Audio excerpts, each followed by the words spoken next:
The description in the first paragraph indicates that what Ethan values most about Maddie is her what? Well, let's go back to the first paragraph, a very specific question here, and we want to see what he most values, what he values most about her.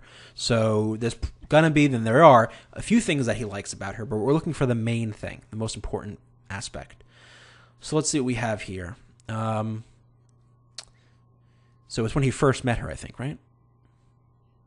Not necessarily, just about what it says in the first paragraph. So let's see.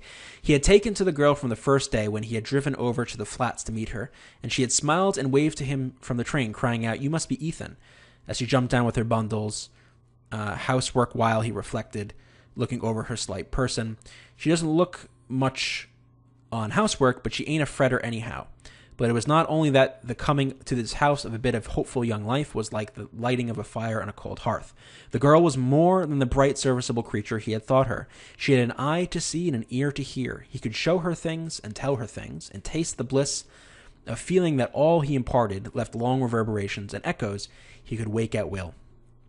So the passage here mentions a few things. She seems pretty friendly because she smiles at him and waves at him.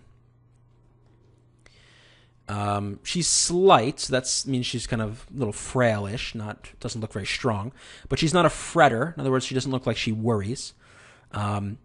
She brought hopeful young life to the house, yes, but really the key is this ending bit where he says that basically she listens to him, she enjoys hearing what he tells her.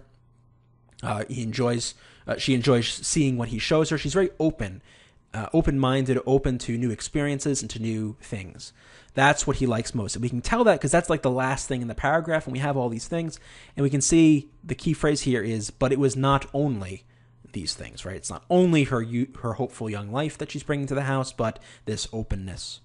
So we look at the choices. Her fitness for farm labor. Well, no, it's almost the opposite. The passage says that she seems kind of, what was the word? Not frail, but slight.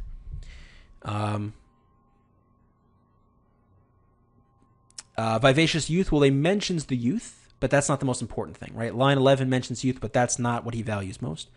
Receptive nature, absolutely. Right? She's open to these experiences.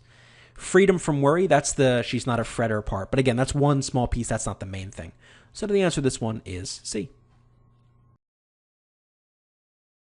A specific question, right? Referencing one paragraph, pretty standard. I think the challenge of this one is, again, understanding the language. So this test is not going to go so much for vocabulary as the old test did, but we would need to know what a fretter is, or at least be useful to know that.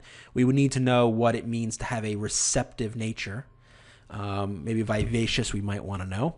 But again, it's this key of seeing all these things are mentioned, but we want to find the ones that's valued the most. What's the best answer here? And that's why the answer ends up being C.